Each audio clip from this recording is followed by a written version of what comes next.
ఉస్మాన్, నీ అంచనా తప్పు. పారిపోవడం అన్న పదమే వాళ్ళకి తెలియదు.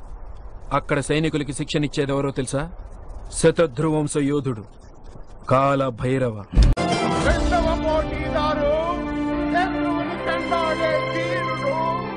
శతధ్రువంశ యోధుడు కాల భైరవ. కాల భైరవ, అడిగో భైరవ.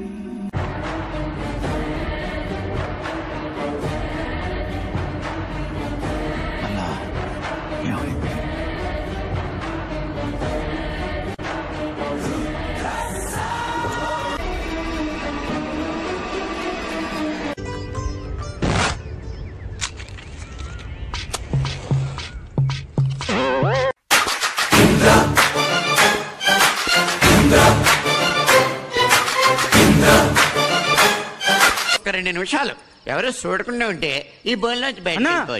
ఏంట్రా అటు చూడనా?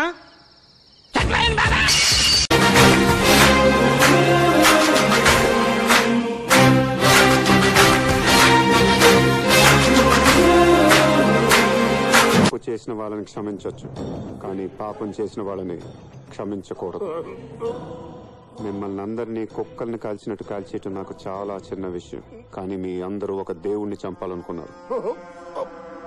అందుకే మీ పాపానికి శిక్ష వేసేది కూడా ఆ దేవుడే కావాలి. గణేష్ ని చంపింది, నిన్ను చంపబోయేది, మిగిలిన వాళ్ళని చంపేది కూడా ఆ దేవుడే. ఆ దేవుణ్ణి చూస్తావా?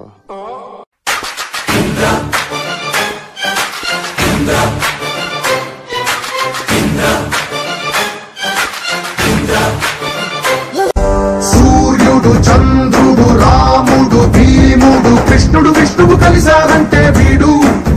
హే మాటలు వాడడు, మౌనమే పేలుడు, ఎక్కడికక్కడ లెక్కలు తేలుస్తాడు.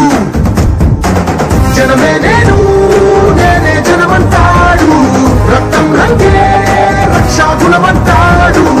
ఊపిరి మొత్తం ఉద్యమ రంగంలా దౌర్జన్యాన్ని నిర్జించేలా గర్జిస్తున్నాడు.